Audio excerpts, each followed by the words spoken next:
सर्वशक्तिमान परमेश्वरका वचनहरूको वाचन संग्रह।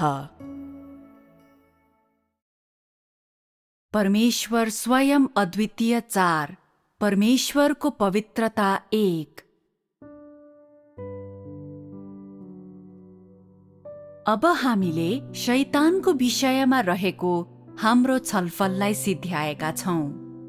त्यसैले हामी हाम्रो परमेश्वर सम्बन्धी कुराकानीमा फर्कौं। परमेश्वरको 6000 वर्षे व्यवस्थापन योजनाको अवधिमा परमेश्वरले प्रत्यक्ष रूपमा बोल्नुभएका वचनहरूमध्ये अत्यन्तै थोरै मात्र बाइबलमा उल्लेख गरिएको थियो र बाइबलमा उल्लेख गरिएका वचनहरू अत्यन्तै सरल छन्। त्यसैले हामी सुरुबाट आरम्भ गरौं। परमेश्वरले मानिसलाई सृष्टि गर्नुभयो र त्यसपछि परमेश्वरले मानिसको जीवनलाई निर्देशित गर्दै आउनु भएको छ। चाहे ती मानव जातिलाई आशिष दिने कार्य हुन्, चाहे मानिसहरूका निम्ति व्यवस्था र आज्ञाहरू सृजना गर्ने काम हुन्, वा चाहे जीवनको निम्ति विभिन्न नियमहरू बनाउने कार्य नै हुन्, के तिमीहरूलाई यी कार्यहरू गर्नुमा परमेश्वरको अपेक्षित लक्ष्य के हो भन्ने थाहा छ? पहिलो, परमेश्वरले गर्नुहुने सबै कार्य मानव जातिको भलाइको निम्ति हो भनी के तिमीहरू निश्चयताका साथ भन्न सक्छौ? यो तिमीहरूका निम्ति भव्य तर खोक्रा वचनहरू जस्तो लाग्न सक्छ, तर त्यसभित्रको विस्तृत विवरण जाँच गर्ने हो भने परमेश्वरले गर्नुहुने सबै कार्यको लक्ष्य मानिसलाई एक सामान्य जीवन जिउन अगुवाई गर्नु वा मार्गदर्शन दिनु होइन र?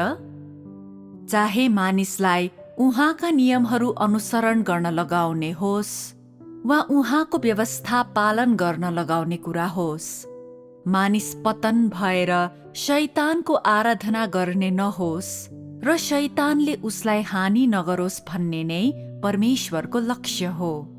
यो अत्यन्तै आधारभूत कुरा हो र सबैभन्दा सुरुमा यही कुरा नै गरिएको थियो। सबैभन्दा सुरुमा जब मानिसले परमेश्वरको इच्छा बुझेको थिएन, त्यो बेला परमेश्वरले केही सरल व्यवस्था र नियमहरू बनाउनु भयो र कल्पना गर्न सकिने सबै कुरा समावेश हुने नीति नियमहरू बनाउनु भयो। यी नीति नियमहरू सरल छन्, तैपनि तिनीहरूभित्र परमेश्वरको इच्छा समावेश छन्। परमेश्वरले मानव जातिलाई मूल्यवान ठान्नुहुन्छ, स्नेह गर्नुहुन्छ र अत्यन्त धेरै प्रेम गर्नुहुन्छ। त्यसो भए के हामी परमेश्वरको हृदय पवित्र छ भनी भन्न सक्छौं? के हामी उहाँको हृदय सफा छ भनी भन्न सक्छौं? के परमेश्वरका कुनै थप अभिप्रायहरू छन्? छैनन्। के यो उहाँको लक्ष्य सही र सकारात्मक छ? परमेश्वरको कामको सिलसिलामा उहाँले बनाउनु भएका सबै नीति नियमहरूले मानिसमा सकारात्मक प्रभाव पारेका छन्, मानिसलाई अगुवाई गरिरहेका छन्।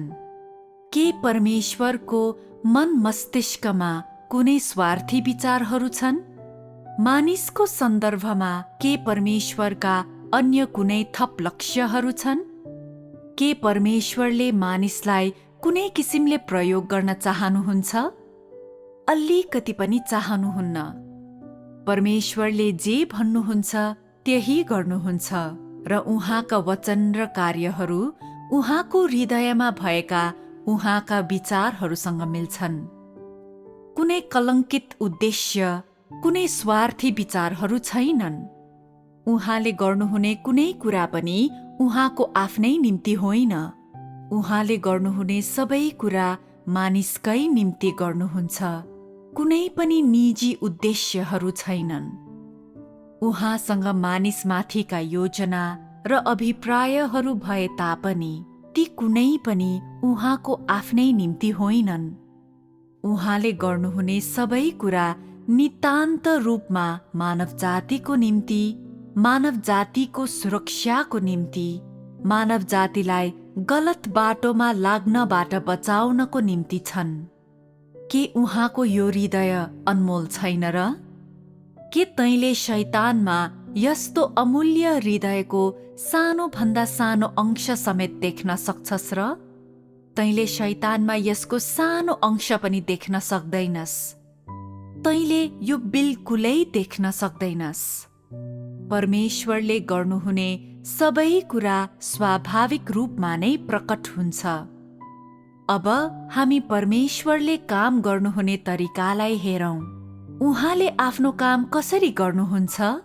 के उहाँले यी नीति नियमहरू र उहाँका वचनहरूलाई पट्टी मन्त्रले टाउको पट्टी कसे झैं हरेक मानिसको टाउकोमा कसेर हरेक मानव जातिमाथि थोपरिदिनुहुन्छ र? के उहाँले यस किसिमले काम गर्नुहुन्छ? गर्नुहुन्न। त्यसो भए उहाँले आफ्नो काम कसरी गर्नुहुन्छ त? के उहाँले धम्की दिनुहुन्छ? उहाँ तिमीहरूसँग बोल्नुहुँदा के उहाँले घुमाउरो कुरा गर्नुहुन्छ? जब तैँले सत्यतालाई बुझ्दैनस्, परमेश्वरले तँलाई कसरी अगुवाई गर्नुहुन्छ? उहाँले तँमा प्रकाश देखाउनुहुन्छ। यसो गर्नु सत्यतासँग मेल खाँदैन भनी स्पष्ट पारिदिनुहुन्छ र तैँले के गर्नुपर्छ भनी बताइदिनुहुन्छ। परमेश्वरले काम गर्नुहुने यी तरिकाहरूबाट परमेश्वरसँग तेरो कस्तो किसिमको सम्बन्ध छ भन्ने तँलाई लाग्छ?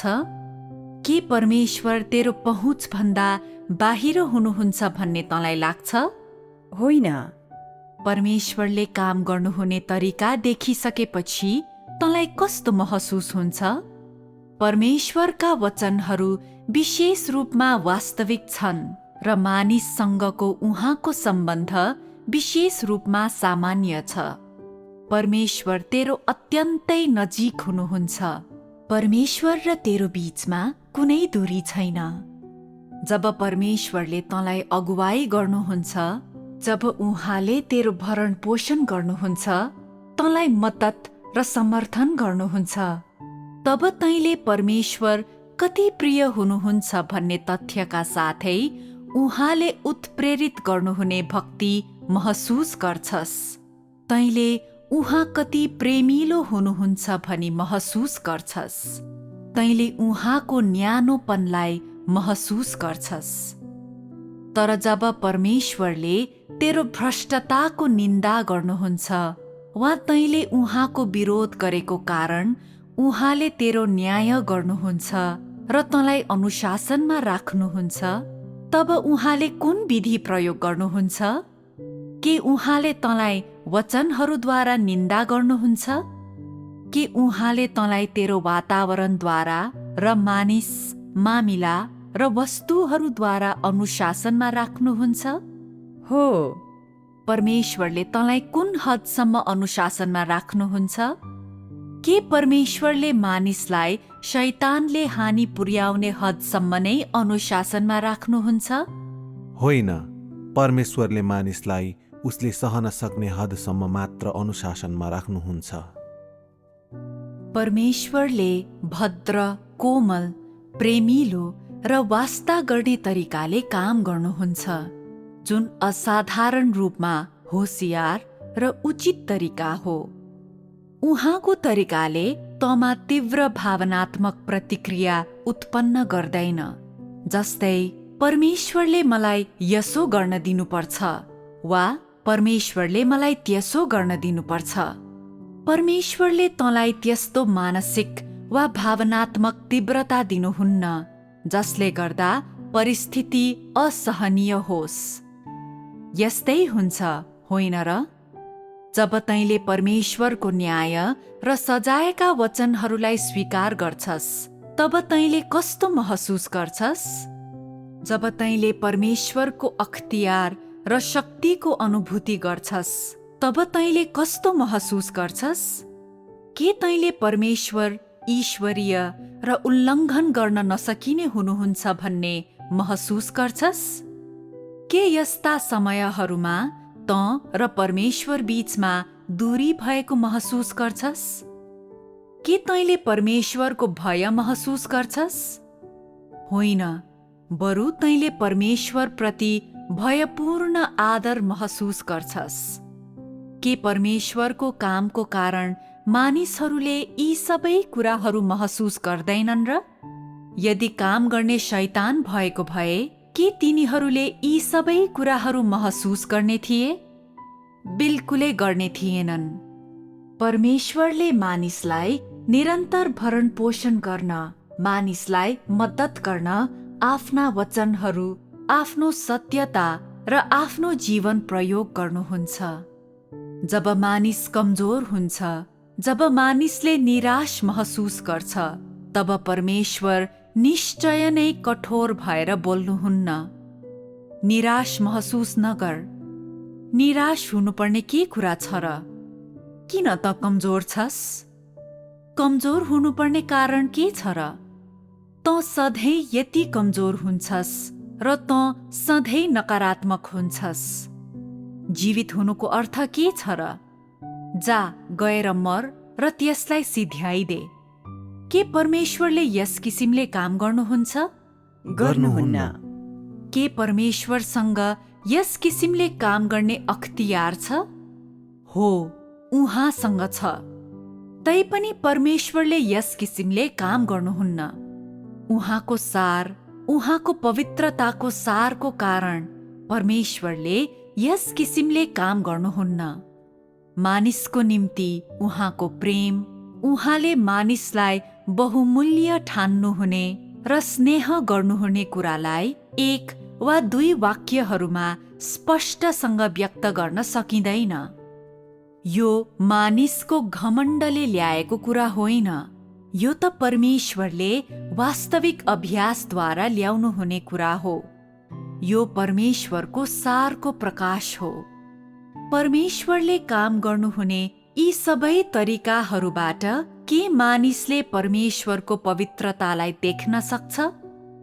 परमेश्वरका असल अभिप्रायहरू लगायत परमेश्वरले मानिसमाथि ल्याउन चाहनुभएका प्रभावहरू लगायत मानिसमा काम गर्न परमेश्वरले अपनाउनु हुने विभिन्न तरिकाहरू लगायत उहाँले गर्नुहुने प्रकारको काम लगायत उहाँ मानिसले जे बुझेको चाहनुहुन्छ सो लगायत परमेश्वरले काम गर्नुहुने यी सबै तौर तरिकाहरूमा परमेश्वरका यी असल अभिप्रायहरूमा तैँले कुनै दुष्टता वा छल देखेको छस्?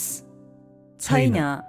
त्यसो भए परमेश्वरले गर्नुहुने सबै कुरामा, परमेश्वरले भन्नुहुने सबै कुरामा, उहाँले आफ्नो हृदयमा विचार गर्नुहुने सबै कुरामा, साथै उहाँले प्रकट गर्नुहुने उहाँका सबै सारहरूमा के हामी परमेश्वरलाई पवित्र भन्न सक्छौं? के कुनै मानिसले संसारमा वा आफै भित्र यो पवित्रतालाई देखेको छ? के परमेश्वर बाहेक तैँले यसलाई कुनै मानव जाति वा शैतानमा देखेको छस्? छैन। यहाँसम्मको हाम्रो छलफलको आधारमा के हामी परमेश्वरलाई अद्वितीय पवित्र परमेश्वर स्वयं भनी भन्न सक्छौं? परमेश्वरका वचनहरू, मानिसमा परमेश्वरले काम गर्नुहुने तरिका, मानिसलाई परमेश्वरले बताउनुहुने कुरा, मानिसलाई परमेश्वरले स्मरण गराउनुहुने कुरा, उहाँले दिनुहुने परामर्श र उत्साह लगायत परमेश्वरले मानिसलाई दिनुहुने सबै कुरा, यो सबै एउटै सारबाट उत्पन्न हुन्छ र त्यो हो परमेश्वरको पवित्रता। यदि यस किसिमको पवित्र परमेश्वर नहुनु भएको भए कुनै पनि मानिसले उहाँले गर्नुहुने काम गर्न उहाँको स्थान लिन सक्ने थिएन। यदि परमेश्वरले यी मानिसहरूलाई पूर्ण रूपमा शैतानको हातमा सुम्पिदिनु भएको भए आज तिमीहरू सबैजना कस्तो अवस्थामा हुने थियौ भनी के तिमीहरूले कहिल्यै विचार गरेका छौ? के तिमीहरू सबैजना यहाँ पूर्ण र सुरक्षित भएर बसिरहेका हुन्थ्यौ? के तिमीहरूले पनि यसो भन्थ्यौ, पृथ्वीमा यताउता हिँडडुल गर्दै र तलमाथि गर्दै आए? के तिमीहरू दुस्साहस, निर्धक्क र गर्वसाथ परमेश्वरको अगाडि बिना लाज यस्ता वचनहरू बोल्न सक्थ्यौ? कुनै शङ्का छैन, तिमीहरूले अवश्य नै यसो गर्ने थियौ। मानिसप्रतिको शैतानको मनोवृत्तिले मानिसलाई शैतानको प्रकृति र सार परमेश्वरको भन्दा पूर्ण रूपमा फरक छ भनी देख्न मद्दत गर्छ। शैतानको सारमा त्यस्तो के कुरा छ जुन परमेश्वरको पवित्रता भन्दा विपरीत हुन्छ? शैतानको दुष्ट प्रकृति परमेश्वरको पवित्रताको विपरीत छ। अधिकांश मानिसहरूले परमेश्वरको प्रकाश र परमेश्वरको पवित्रताको यो सारलाई पहिचान गर्न नसक्नुको कारण के हो भने तिनीहरू शैतानको राज्य क्षेत्रमा, शैतानको भ्रष्टता र शैतानको घेराबन्दीमा जिउँछन्। तिनीहरूलाई पवित्रता भनेको के हो वा पवित्रताको परिभाषा कसरी दिने भन्ने थाहा छैन। तैँले परमेश्वरको पवित्रतालाई बुझे तापनि तैँले यो परमेश्वरको पवित्रता हो भनी निश्चित रूपमा परिभाषित गर्न सक्दैनस्। यो परमेश्वरको पवित्रता सम्बन्धमा मानिसको ज्ञानमा निहित रहेको असमानता हो। मानिसमा हुने शैतानको कामलाई के कुराले चित्रण गर्छ? तिमीहरूले यो कुरा तिमीहरूका आफ्नै अनुभवहरू मार्फत सिक्न सक्नुपर्छ। यो शैतानको ठेट विशेषता हो। त्यसले बारम्बार गर्ने काम र त्यसले प्रत्येक मानिसमा गर्न प्रयास गर्ने काम हो। सायद तिमीहरूले यो विशेषता देख्न सक्दैनौ, त्यसैले तिमीहरूले शैतान डरलाग्दो र घृणास्पद छ भनी महसुस गर्दैनौ। यो विशेषता के हो भन्ने कसैलाई थाहा छ? त्यसले मानिसलाई लोभ्याउँछ, प्रलोभन देखाउँछ र परीक्षा गर्छ। त्यो सही कुरा हो। यो विशेषता प्रकट हुने विभिन्न तरिकाहरू यिनै हुन्। शैतानले मानिसलाई भ्रममा पार्ने, आक्रमण गर्ने र दोष लगाउने पनि गर्छ। यी सबै त्यसका प्रकटीकरणहरू हुन्। के अरू पनि छन्? त्यसले झुटो बोल्छ। शैतानलाई ठग्न र झुट बोल्न स्वाभाविक रूपमा नै आउँछ। त्यसले यी कुराहरू निरन्तर गरिरहन्छ। त्यसै गरी हाकिमी पारा देखाउने, उक्साउने, जबरजस्ती काम गराउने, अराउ खटाउ गर्ने, जबरजस्ती अरूको मालमत्ता खोस्ने जस्ता कुराहरू पनि छन्। अब म तिमीहरूलाई केही कुरा वर्णन गर्नेछु जसले अन्त्यमा तिमीहरूको रौँ ठाडो बनाइदिनेछ। तर तिमीहरूलाई तर्साउनलाई मैले यो गरिरहेको छैन। परमेश्वरले मानिसमा काम गर्नुहुन्छ र उहाँले मानिसलाई आफ्नो मनोवृत्ति र आफ्नो हृदयमा प्रिय ठान्नुहुन्छ। तर अर्कोतर्फ शैतानले भने मानिसलाई कति पनि प्रिय ठान्दैन र त्यसले आफ्नो पुरै समय मानिसलाई कसरी हानि पुर्याउने भनेर मात्रै सोचिरहन्छ। के त्यसले यस्तै गर्दैन त? जब त्यसले मानिसलाई हानि पुर्याउने विषयमा सोचिरहन्छ, के त्यसको मन आतुरीमा हुन्छ? हुन्छ। त्यसैले मानिसमा शैतानले गर्ने कामको बारेमा विचार गरिरहँदा मसँग शैतानको द्वेषपूर्ण र दुष्ट प्रकृतिलाई राम्ररी वर्णन गर्ने दुईवटा वाक्यांशहरू छन्। यसले शैतानको घृणितपनलाई बुझ्न तिमीहरूलाई साँच्चीकै सहयोग गर्न सक्छ। शैतान मानिसको नजिक आउँदा त्यसले सधैँ हरेक मानिसमा जबरजस्ती बास गर्न र उसलाई वशमा राख्न चाहन्छ, यति हदसम्म कि त्यसले मानिसलाई पूर्ण नियन्त्रण गर्न र ठूलो हानि पुर्याउन सकोस्, ताकि त्यसले आफ्नो लक्ष्य हासिल गर्न र आफ्नो दुष्ट अभिलाषा पूरा गर्न सकोस्। जबरजस्ती बास गर्नु भनेको के हो? के यो तेरो सहमतिमा हुने कुरा हो कि तेरो सहमति बिना हुने कुरा हो?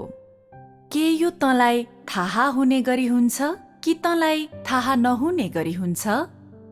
जवाफ चाहिँ के हो भने यो तँलाई पूर्ण रूपमा थाहै नहुने गरी हुन्छ। यो तँलाई थाहा नभएको परिस्थितिमा हुन्छ। सायद त्यसले तँलाई केही नभनिकन वा केही नगरिकन कुनै आधार बिना, कुनै सन्दर्भ बिना हुन्छ। शैतान तेरो वरिपरि घुमिरहन्छ, तँलाई घेरिरहन्छ। त्यसले शोषण गर्ने अवसर खोजिरहन्छ र त्यसपछि त्यसले तँमा जबरजस्ती बास गर्छ, तँलाई आफ्नो बनाउँछ, तँलाई पूर्ण रूपमा अधीन गर्ने आफ्नो उद्देश्य हासिल गर्छ र तँमाथि पीडापूर्ण हानि पुर्याउँछ। मानिसलाई परमेश्वरबाट खोसी टाढा लैजान सङ्घर्ष गर्ने क्रममा शैतानको सबैभन्दा ठेट अभिप्राय र आचरण यही हो। जब तिमीहरूले यो कुरा सुन्छौ तब तिमीहरूलाई कस्तो महसुस हुन्छ? हामी हृदयमा त्रसित र भयभीत हुन्छौँ। के तिमीहरू घृणाको महसुस गर्छौ? यो घृणाको महसुस गर्ने क्रममा के तिमीहरूलाई शैतान लाज नभएको हो भन्ने लाग्छ? जब शैतान लाज नभएको हो भनी तिमीहरू सोध्छौ तब तिमीहरूलाई के आफ्ना वरपरका त्यस्ता मानिसहरूप्रति घिन लाग्छ जो सधैँ तिमीहरूलाई नियन्त्रण गर्न चाहन्छन्, जो आफ्नो सामाजिक स्थिति र स्वार्थहरूको दुष्ट अभिलाषा बोकी हिँड्छन्? हो। त्यसो भए शैतानले मानिसलाई जबरजस्ती आफ्नो बनाउन र जबरजस्ती मानिसमा बास गर्न कस्ता विधिहरू अपनाउँछ त? के तिमीहरू यस विषयमा स्पष्ट छौ त? जब तिमीहरूले जबरजस्ती बास गर्ने र आफ्नो बनाउने यी दुई पदावलीहरू सुन्छौ तब तिमीहरूले घृणा महसुस गर्छौ र यी पदावलीहरूको दुष्टताको भाव अनुभूति गर्न सक्छौ। शैतानले तेरो सहमति वा तेरो जानकारी बिना नै तँलाई आफ्नो बनाउँछ, तँमा जबरजस्ती बास गर्छ र तँलाई भ्रष्ट बनाउँछ। तैँले आफ्नो हृदयमा के कुरा अनुभूति गर्न सक्छस्? के तँ घृणा र तिरस्कारको अनुभूति गर्छस्? हो। जब शैतानका यस्ता कार्यहरूप्रति तँलाई घृणा र तिरस्कारको महसुस हुन्छ तब तँमा परमेश्वरप्रति कस्तो अनुभूति हुन्छ? कृतज्ञता। तँलाई मुक्ति दिनु भएकोमा परमेश्वरप्रति कृतज्ञता। त्यसो भए अब यसै क्षणमा के तँ आफूसँग भएका सबै थोक र तँ आफू जो होस् त्यो सबैलाई परमेश्वरले पूर्ण स्वामित्व र नियन्त्रणमा लिनुभएको चाहन्छस्? चाहन्छु। तैँले यस्तो जवाफ कुन सन्दर्भमा दिन्छस्? के शैतानले तँलाई जबरजस्ती अधीनमा पार्छ र आफ्नो बनाउँछ भनी डराएर नै तैँले हुन्छ भन्छस्? हो। तँसँग यस्तो किसिमको मानसिकता हुनु हुँदैन। यो सही कुरा होइन। तँ नडरा, किनकि परमेश्वर यहाँ हुनुहुन्छ। डराउनु पर्ने कुनै कुरा छैन। तैँले शैतानको दुष्ट सारलाई बुझिसकेपछि तँमा परमेश्वरको प्रेम, परमेश्वरको असल अभिप्राय, परमेश्वरको करुणा, मानिसप्रति उहाँको सहिष्णुता, उहाँको धर्मी स्वभावका विषयमा सही बुझाइ वा गहन वास्ता हुनुपर्छ। शैतान अत्यन्त घृणित छ, तैपनि यदि यसले अझै पनि परमेश्वरप्रतिको तेरो प्रेमलाई र परमेश्वरमाथिको तेरो निर्भरता र भरोसालाई उत्प्रेरित गर्दैन भने तँ कस्तो किसिमको व्यक्ति होस्? के तँ त्यसरी आफूलाई शैतानद्वारा हानि पुर्याउन दिन इच्छुक छस्? शैतानको दुष्टता र घृणितपनलाई हेरिसकेपछि हामी फर्केर परमेश्वरमा नजर लगाउँछौ। के परमेश्वर सम्बन्धी तेरो ज्ञानमा अहिले कुनै परिवर्तन आएको छ?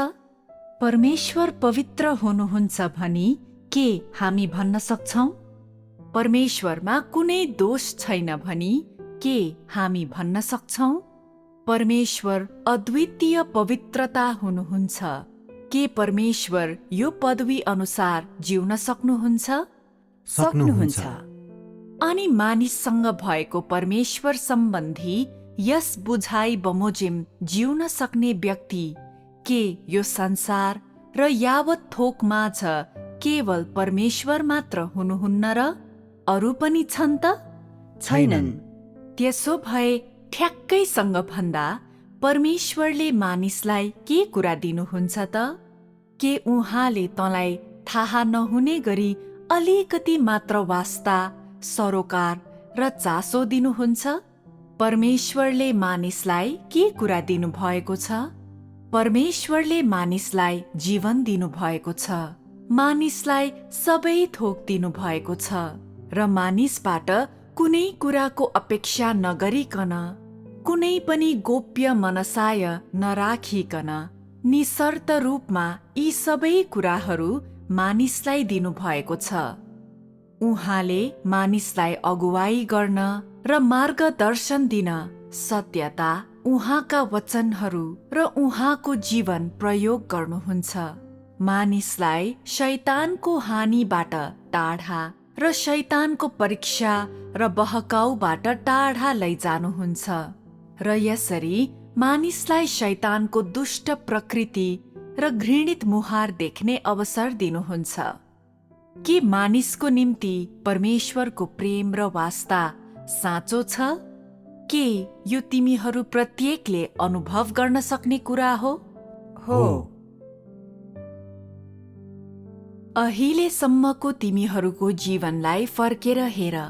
तेरो विश्वासको सबै वर्षहरूमा परमेश्वरले तँमा गर्नुभएका सबै कामहरूलाई नियालेर हेर। यसले तँमा पैदा गर्ने भावनाहरू गहन भए पनि, सतही भए पनि, के यो तेरो निम्ति सबैभन्दा आवश्यक कुरा होइन र? के तैँले प्राप्त गर्नुपर्ने सबैभन्दा आवश्यक कुरा यही थिएन र? यही थियो। के यो सत्य होइन र? के यो जीवन होइन र? हो। के परमेश्वरले तँलाई अन्तर्दृष्टि दिनु भएपछि उहाँले तँलाई दिनुभएका सबै कुराहरूको सट्टामा तँबाट कुनै कुरा माग्नु भएको छ? छैन। त्यसो भए परमेश्वरको उद्देश्य के हो त? परमेश्वरले किन यसो गर्नुहुन्छ? के परमेश्वरले तँमा जबरजस्ती बास गर्ने उद्देश्य राख्नु भएको छ? छैन। के परमेश्वर मानिसको हृदयभित्र सिंहासन आरोहण गर्न चाहनुहुन्छ? हो। त्यसो भए परमेश्वरले आफ्नो सिंहासन आरोहण गर्ने र शैतानले बलपूर्वक तँमा बास गर्ने कुराको बीचमा के भिन्नता छ? परमेश्वर मानिसको हृदय प्राप्त गर्न चाहनुहुन्छ। उहाँ मानिसको हृदयमा बास गर्न चाहनुहुन्छ। यसको अर्थ के हो त? के यसको अर्थ परमेश्वरले मानिसलाई आफ्नो कठपुतली, आफ्नो यन्त्र बनाउन चाहनुहुन्छ भन्ने हो? होइन। त्यसो भए परमेश्वरको उद्देश्य के हो त? के परमेश्वरले मानिसको हृदयमा बास गर्न चाहनुहुने र शैतानले बलपूर्वक मानिसमा बास गर्ने र उसलाई आफ्नो बनाउने कुराको बीचमा कुनै भिन्नता छ? के भिन्नता छ? के तँ मलाई स्पष्टसँग बताउन सक्छस्? शैतानले जबरजस्ती गर्छ भने परमेश्वरले मानिसलाई स्वेच्छामा छोड्नुहुन्छ। के भिन्नता यही हो त? परमेश्वरले तेरो हृदयलाई के गर्न प्रयोग गर्नुहुन्छ?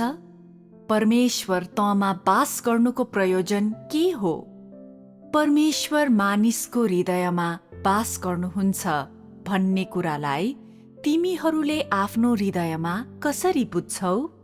परमेश्वरको विषयमा हामीले जसरी कुराकानी गर्छौं त्यसमा हामी निष्पक्ष हुनै पर्छ, अन्यथा मानिसहरूले सधैँ गलत रूपमा मात्र बुझ्नेछन् र यस्तो विचार गर्नेछन्, परमेश्वर सधैँ ममा बास गर्न चाहनुहुन्छ। उहाँ के को लागि ममा बास गर्न चाहनुहुन्छ? म आफूमा कोही बास गरेको चाहदिन, म आफै मेरो मालिक बन्न चाहन्छु। तपाईँ भन्नुहुन्छ, शैतान मानिसहरूमा बास गर्छ, तर परमेश्वर पनि मानिसहरूमा बास गर्नुहुन्छ। के यो उस्तै कुरा होइन र? कोही पनि ममा बास गरेको म चाहदिन। म आफै रहन चाहन्छु। यहाँ के कुरा फरक छ? यसको बारेमा केही विचार गर। म तिमीहरूलाई सोध्छु, के परमेश्वर मानिसमा बास गर्नुहुन्छ भन्ने वाक्य खोक्रो वाक्यांश हो? के परमेश्वर मानिसमा बास गर्नुहुन्छ भन्नुको अर्थ उहाँ तेरो हृदयमा बास गर्नुहुन्छ र तेरो हरेक वचन र चाललाई नियन्त्रण गर्नुहुन्छ भन्ने हो? यदि उहाँले तँलाई बस भन्नुहुन्छ भने के तँ खडा हुने आँट गर्दैनस् र? यदि उहाँले तँलाई पूर्वतिर जा भन्नुहुन्छ भने के तँ पश्चिमतिर जाने आँट गर्दैनस् र? के बासले यस्तै भाव बुझाउँछ त? होइन, यस्तो बुझाउँदैन।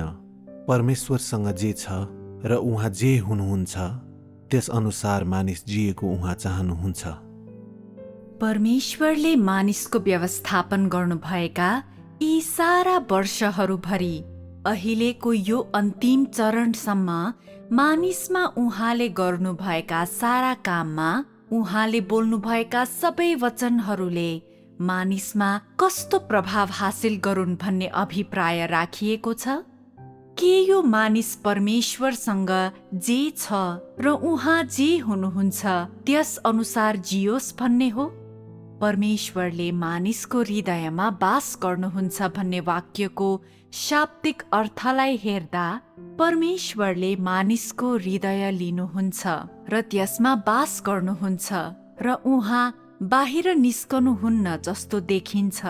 यस्तो लाग्छ उहाँ मानिसको हृदयको मालिक बन्नुहुन्छ र उहाँले आफ्नो इच्छामा मानिसको हृदयमा प्रभुत्व जमाउन र यसलाई आफू खुसी चलाउन सक्नुहुन्छ, ताकि परमेश्वरले मानिसलाई जे गर्न भन्नुहुन्छ उसले त्यही गर्नुपर्छ। यस अर्थमा त प्रत्येक व्यक्ति परमेश्वर बन्छ र उहाँको सार र स्वभाव हासिल गर्छ जस्तो देखिन्छ। त्यसैले यस सन्दर्भमा के मानिसले पनि परमेश्वरका कार्यहरू गर्न सक्छ? के बास गर्नुलाई यस किसिमले परिभाषित गर्न सकिन्छ? सकिँदैन। त्यसो भए यो के हो त? म तिमीहरूलाई सोध्छु, परमेश्वरले मानिसलाई प्रदान गर्नुहुने सबै वचनहरू र सत्यता के परमेश्वरको सार अनि उहाँसँग जे छ र उहाँ जे हुनुहुन्छ त्यसको प्रकाश हो? हो। यो निश्चय नै साँचो हो। तर के परमेश्वरले मानिसलाई प्रदान गर्नुहुने सबै वचनहरू उहाँ स्वयंले अभ्यास गर्नु र उहाँमा निहित हुनु अत्यावश्यक छ त? यस विषयमा केही विचार गर। जब परमेश्वरले मानिसको न्याय गर्नुहुन्छ, किन उहाँले न्याय गर्नुहुन्छ? यी वचनहरू कसरी अस्तित्वमा हुन आए? उहाँले मानिसको न्याय गर्नुहुँदा बोल्नुहुने यी वचनहरूको विषयवस्तु के हुन्? यी के कुरामा आधारित छन्? के यी वचनहरू मानिसको भ्रष्ट स्वभावमा आधारित छन्? हो। के परमेश्वरले मानिस उपर गर्नुहुने न्यायले परमेश्वरको सारमा आधारित प्रभाव हासिल गरेको छ? के परमेश्वरद्वारा मानिसमा बास एउटा खोक्रो वाक्यांश हो? निश्चय नै होइन। त्यसो भए किन परमेश्वरले मानिसलाई यी वचनहरू भन्नुहुन्छ? यी वचनहरू भन्नुमा उहाँको उद्देश्य के हो? के उहाँले यी वचनहरूलाई मानिसको जीवनको रूपमा काम गर्ने गरी प्रयोग गर्न चाहनुहुन्छ? चाहनुहुन्छ।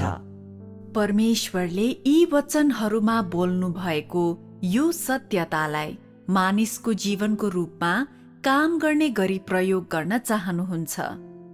जब मानिसले यो सत्यता र परमेश्वरको वचनको सबै कुरा ग्रहण गर्छ र तिनीहरूलाई आफ्नो जीवनको रूपमा रूपान्तरित गर्छ, के त्यसपछि मानिसले परमेश्वरको आज्ञा पालन गर्न सक्छ? के त्यसपछि मानिसले परमेश्वरको भय मान्न सक्छ?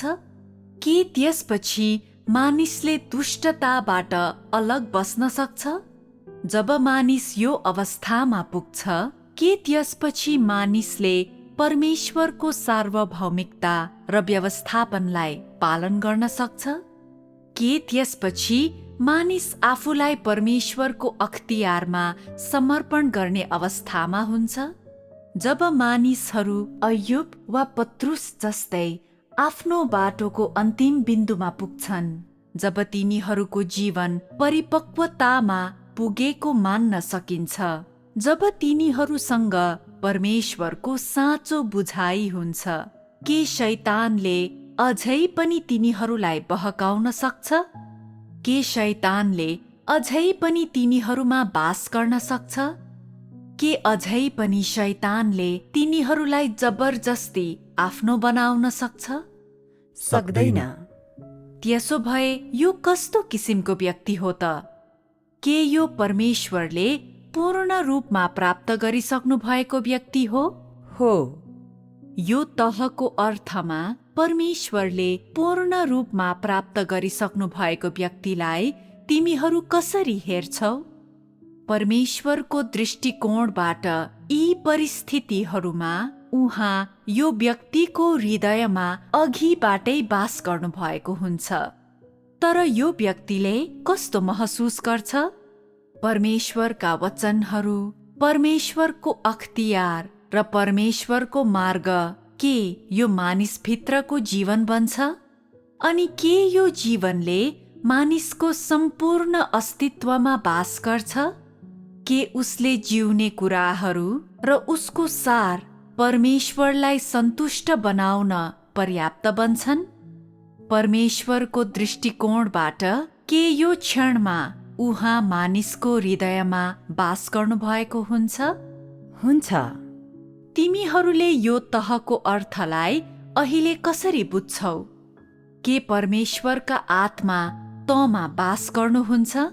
होइन, परमेश्वरको वचन हामीमा बास गर्नुहुन्छ।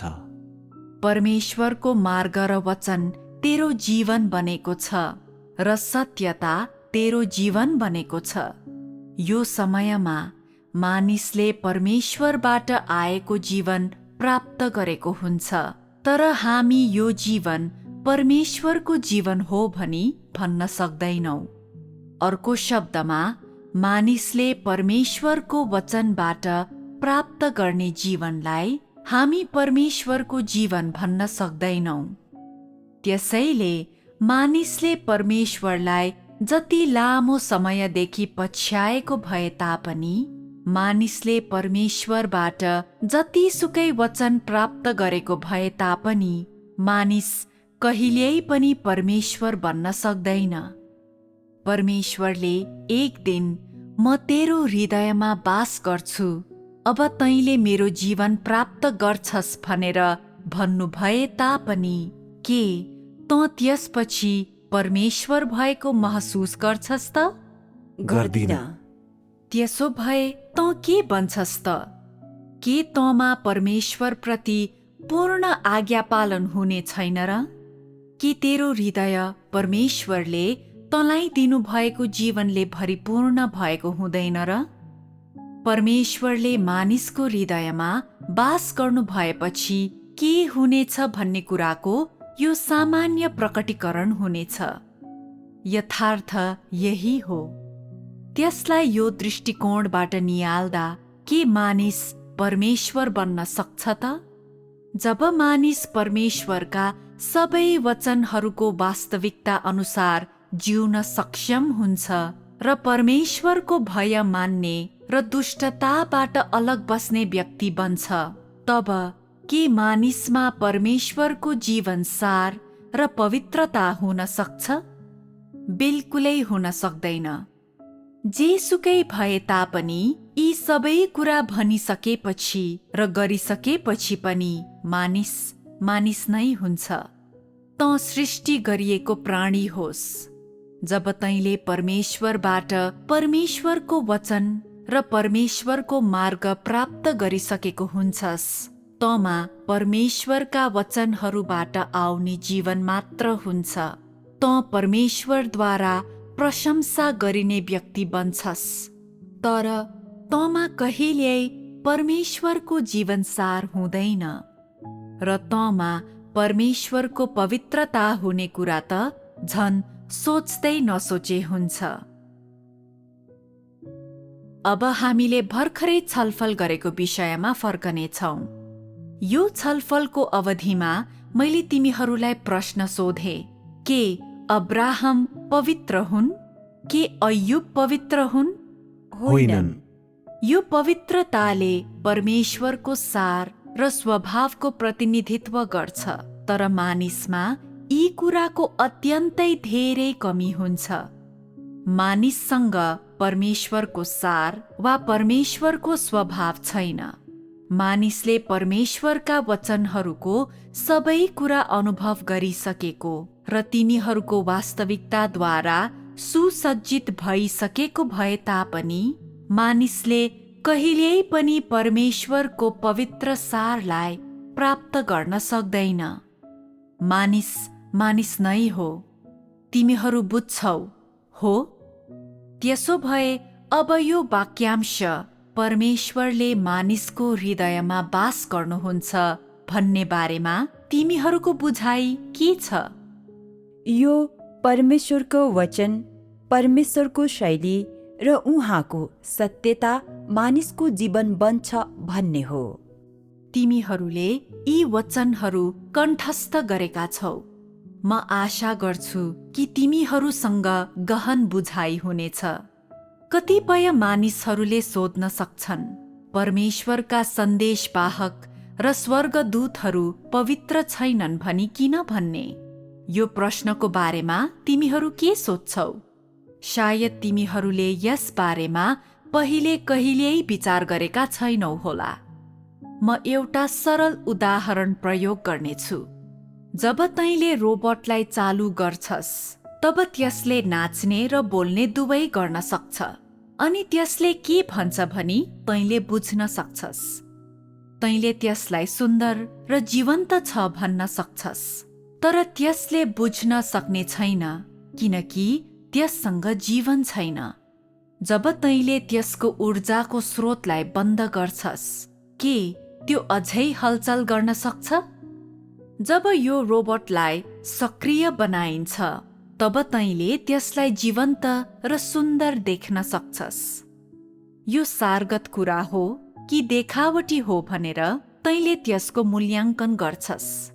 तर चाहे जेसुकै होस्, तैँले त्यो हलचल गरिरहेको देख्छस्। तर जब तैँले त्यसको ऊर्जाको स्रोतलाई बन्द गर्छस्, तब के तैँले त्यसमा कुनै किसिमको व्यक्तित्व देख्छस्? के तैँले त्यसमा कुनै किसिमको सारतत्व देख्छस्? मैले भन्न खोजेको कुराको अर्थलाई के तैँले बुझ्छस्? अर्थात् यो रोबोट हलचल गर्न सक्छ र रोकिन त सक्छ, तर तैँले त्यसमा कुनै किसिमको सारतत्व छ भनी कहिल्यै वर्णन गर्न सक्दैनस्। के यो यथार्थ होइन र? अब हामी यसको बारेमा थप कुराकानी गर्ने छैनौँ। तिमीहरूसँग अर्थको सामान्य बुझाइ यतिसम्म भए पर्याप्त हुन्छ। हामी हाम्रो संगतिलाई यही अन्त्य गरौँ। जय मसीह।